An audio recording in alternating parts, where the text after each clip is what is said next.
Assalamualaikum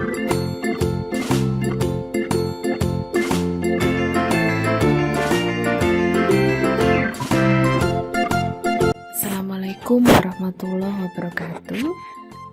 Masih semangat belajar hari ini? Kali ini kita akan belajar tema 2, subtema 1, pembelajaran 3. Tujuan pembelajaran: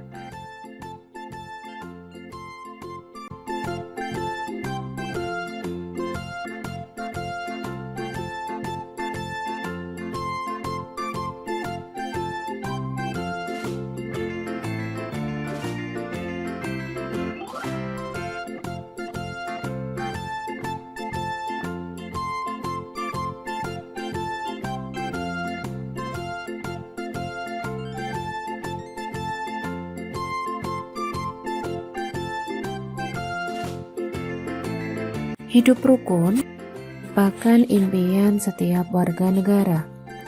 Rukun dalam perbedaan akan memberikan kedamaian dan ketentraman. Pagi ini, Udin dan teman-temannya sedang bekerja sama untuk mengumpulkan informasi tentang tanaman dan habitatnya. Mereka berdiskusi dan mencatat semua hasil pengamatan.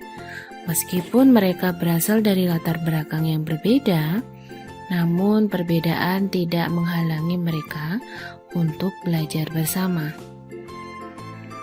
Untuk melengkapi informasi, mereka pergi ke perpustakaan umum dan menemukan informasi tentang tumbuhan dan habitat. Berikut adalah informasi yang berhasil mereka peroleh.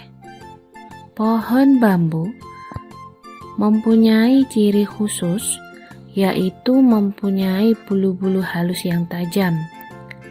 Bulu yang tajam terdapat pada batang. Bulu tersebut melekat kuat dan dapat menyebabkan gatal. Tumbuhan adaptasi untuk mempertahankan hidupnya. Adaptasi adalah ciri khusus yang dimiliki oleh tanaman atau tumbuhan untuk hidup pada tempat atau daerah tertentu. Berdasarkan habitatnya, tumbuhan dibagi menjadi 3 jenis. Yang pertama adalah hidrofit, yang kedua higrofit, yang ketiga xerofit. Hidrofit adalah tumbuhan yang sebagian tubuhnya ada di permukaan air. Ciri-cirinya, akarnya berada di air, memiliki rongga udara dalam batang atau tangkai daun. Daunnya muncul ke permukaan air. Contoh tumbuhan hidrofit: kangkung air, eceng gondok, teratai, bakau, dan semanggi air. Jenis tumbuhan yang kedua yaitu higrofit, tumbuhan yang hidup di daerah lembab. Ciri-cirinya, tubuhnya terdiri atas akar, batang, dan daun. Batangnya tidak tampak karena terdapat di dalam tanah. Daun yang muda umumnya melingkar atau menggulung. Contoh tumbuhan higrofit adalah tumbuhan paku, lumut. Jenis tumbuhan yang ketiga, xerofit, adalah tumbuhan yang hidup di daerah kering. Ciri-cirinya, mempunyai daun tebal, sempit, kadang-kadang berubah menjadi bentuk duri, sisik, atau bahkan tidak mempunyai daun. Batangnya tebal, mempunyai jaringan untuk menyimpan air. Mempunyai akar yang panjang. Mengapa jenis tumbuhan ini memiliki akar yang panjang? Karena dia hidup di daerah kering, sehingga dia harus mempunyai akar yang panjang untuk mencari air. Contoh tumbuhan xerophyt, lidah buaya, lidah mertua, pohon kurma, kaktus. Sekarang saatnya kamu menggali informasi lebih banyak lagi dari berbagai sumber tentang cara tumbuhan menyesuaikan dan melindungi diri. Kamu bisa bertanya kepada orang dewasa yang ada di sekitarmu, membaca buku, koran, majalah, atau dari narasumber lainnya. Kemudian, kamu pilih tumbuhan untuk kamu amati terkait habitat dan cara melindungi diri. Pergunakan informasi yang kamu peroleh untuk menambah pengetahuanmu. Tulislah hasil temuanmu pada diagram Freyer berikut. Inilah yang dinamakan diagram Freyer. Di tengah-tengah adalah cara tumbuhan menyesuaikan diri. Kamu bisa mengisikan 4 tumbuhan beserta cara dia menyesuaikan diri. Saya beri contoh. Misalnya kita ambil tumbuhan teratai. Bagaimana cara teratai menyesuaikan diri? Teratai menyesuaikan diri dengan memiliki daun yang tipis dan lebar. Ada lagi, masih banyak tumbuhan lainnya yang menyesuaikan diri dengan lingkungannya. Carilah 4 tumbuhan yang menyesuaikan diri dengan lingkungannya dan kerjakan seperti contoh. Ayo kita membaca sebuah teks yang berjudul Proklamasi Kemerdekaan Indonesia. Proklamasi Kemerdekaan Indonesia memberi makna yang sangat penting bagi bangsa Indonesia. Sejak teks Proklamasi Kemerdekaan dibacakan, rakyat Indonesia memiliki negara yang merdeka, berdaulat, dan bermartabat. Tonggak sejarah tersebut tidak akan terjadi apabila tidak ada anak bangsa yang berani memproklamirkan kemerdekaan. Mereka adalah pejuang bangsa yang tidak boleh dilupakan. Berikut adalah para pejuang bangsa yang telah berjasa terhadap kemerdekaan negara Indonesia. Insinyur Soekarno merupakan salah satu orang yang berjasa dalam mendirikan negara Republik Indonesia sebagai negara yang berdaulat. Bung Karno lahir di Blitar, Jawa Timur 6 Juni 1901 dan meninggal di Jakarta 21 Juni 1970. Bung Karno menyusun konsep teks proklamasi di rumah Laksamana Tadashi Maeda bersama Bung Hatta dan Mr. Ahmad Subarjo. Dia kemudian menandatangani teks proklamasi atas nama bangsa Indonesia bersama Bung Hatta. Bung Karno membacakan teks proklamasi kemerdekaan Indonesia di kediamannya di Jalan Pegangsaan Timur nomor 56. Dr. Andes Haji Muhammad Hatta atau Bung Hatta lahir di Bukit Tinggi, Sumatera Barat 12 Agustus 1902. Beliau wafat di Jakarta 14 Maret 1980 pada usia 77 tahun. Bung Hatta menyusun konsep teks proklamasi bersama Bung Karno dan Mr. Ahmad Subarjo. Ia ikut menandatangani teks proklamasi atas nama bangsa Indonesia bersama Bung Karno.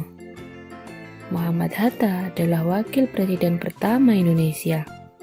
Selain itu, beliau adalah Bapak Koperasi Indonesia. Ahmad Subarjo Joyo Adisuryo lahir di Karawang, Jawa Barat 23 Maret 1896 dan wafat 15 Desember 1978 pada umur 82 tahun. Beliau adalah Menteri Luar Negeri Indonesia yang pertama. Ahmad Subarjo merupakan salah seorang tokoh dari golongan tua yang berperan dalam mempersiapkan proklamasi kemerdekaan Indonesia. Ahmad Subarjo ikut menyusun konsep teks proklamasi di rumah Laksamana Tadashi Maeda bersama Bung Karno dan Bung Hatta. Laksamana Tadashi Maeda adalah seorang perwira tinggi Angkatan Laut Kekaisaran Jepang. Beliau membantu persiapan konsep teks proklamasi kemerdekaan dengan mempersilahkan rumahnya digunakan untuk kegiatan yang sangat penting. Di rumahnya berkumpul para tokoh bangsa yang berjasa besar. Walaupun beliau orang Jepang, beliau rela membantu Indonesia karena simpati terhadap rakyat Indonesia. Karni lahir di Blitar, Jawa Timur, 12 Juli 1916. Beliau wafat di Jakarta 7 Mei 1971 pada usia 54 tahun. Nama lengkapnya adalah Sukarni Kartodiwirjo. Sukarni adalah salah satu tokoh pemuda dan pejuang gigih melawan penjajah. Sukarni mengusulkan agar yang menandatangani teks proklamasi adalah Bung Karno dan Bung Hatta atas nama bangsa Indonesia. Fatmawati yang bernama asli Fatimah lahir di Bengkulu pada tahun 1923 dan meninggal dunia di Jakarta pada tahun 1980. Beliau dimakamkan di Taman Makam Pahlawan di Kalibata, Jakarta. Fatmawati menjahit bendera pusaka Sangsaka Merah Putih yang dikibarkan pada upacara proklamasi kemerdekaan Indonesia di Jalan Pegangsaan Timur nomor 56, Jakarta. Teks proklamasi kemerdekaan diketik oleh Sayuti Melik. Sayuti Melik adalah tokoh pemuda yang juga sangat berperan dalam proklamasi kemerdekaan Indonesia. Sayuti Melik mengetik naskah proklamasi setelah ia sempurnakan dari tulisan tangan Bung Karno. Berdasarkan bacaan tersebut, istilah peta pikiran berikut. Terdapat sebuah peta pikiran yang nantinya akan kamu isi dengan pertanyaan-pertanyaan yang ada hubungannya dengan teks proklamasi kemerdekaan Indonesia yang sudah kita baca sama-sama. Pertanyaan-pertanyaan tersebut terdiri dari 6 kata tanya, yaitu apa, mengapa, siapa, bagaimana, kapan, dan di mana. Untuk lebih jelasnya, mari kita pelajari ke-6 kata tanya tersebut. Pertama adalah apa. Apa digunakan untuk menanyakan barang atau benda. Contohnya, apa saja makanan yang mengandung vitamin A? Apa yang sedang kamu bawa? Apa nama tumbuhan yang melindungi diri dengan duri? Dan apa yang dilakukan Insinyur Soekarno saat di Rengas Dengklok? Kata tanya berikutnya yaitu mengapa. Mengapa digunakan untuk menanyakan sebab. Contoh, mengapa kamu tidak ada di sekolah hari ini? Mengapa kamu selalu datang terlambat ke sekolah? Mengapa harga bawang merah melonjak naik? Mengapa Insinyur Soekarno dan Muhammad Hatta disebut sebagai Bapak Proklamator Indonesia? Siapa digunakan untuk menanyakan orang? Contohnya, siapa yang sudah mengerjakan tugas? Wanita yang pakai baju biru itu? Siapa nama ayahmu? Siapa yang mengetik naskah proklamasi? Sekarang kita ke kapan. Kapan digunakan untuk menanyakan waktu? Contohnya, kapan kamu berangkat ke Surabaya? Kapan masuk sekolah? Kapan pandemi ini akan berakhir? Dan kapan teks proklamasi kemerdekaan dibacakan? Bagaimana? Digunakan untuk menanyakan keadaan atau jarak. Contohnya, bagaimana keadaan ibumu hari ini? Bagaimana rasa makanan ini? Bagaimana cara membuat layang-layang? Bagaimana perasaan bangsa Indonesia setelah teks proklamasi dikumandangkan? Di mana? Digunakan untuk menanyakan tempat. Contoh, di mana rumahmu? Di mana tasmu yang ransel itu? Di mana sekolahmu? Di mana tempat Insinyur Soekarno menyusun naskah teks proklamasi? Itulah penjelasan tentang keenam kata tanya yang nantinya akan kamu gunakan pada peta pikiran berikut. Kayak ambil contoh yang bagaimana kita membuat pertanyaan berdasarkan teks menggunakan kata bagaimana.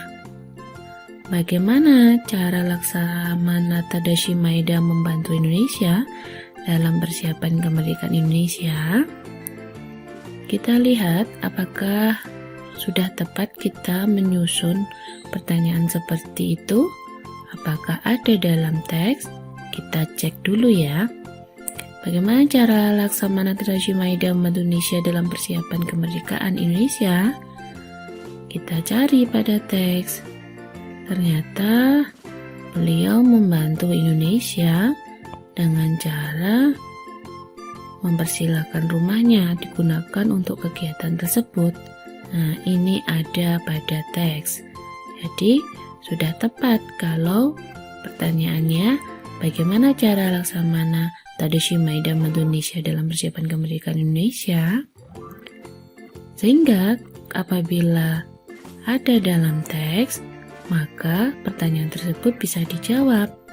Yakni jawabannya, beliau membantu persiapan konsep teks proklamasi kemerdekaan Indonesia dengan mempersilahkan rumahnya digunakan untuk kegiatan yang sangat penting. Tugas untuk kalian, carilah pertanyaan-pertanyaan yang berhubungan dengan teks yang berjudul Proklamasi Kemerdekaan Indonesia, yakni yang terdiri dari kata tanya apa, mengapa, siapa, bagaimana, kapan, dan di mana. Kemudian masukkan pada peta pikiran yang sudah tersedia. Terima kasih. Tetap jaga kesehatan. Selamat belajar. Wassalamualaikum warahmatullahi wabarakatuh.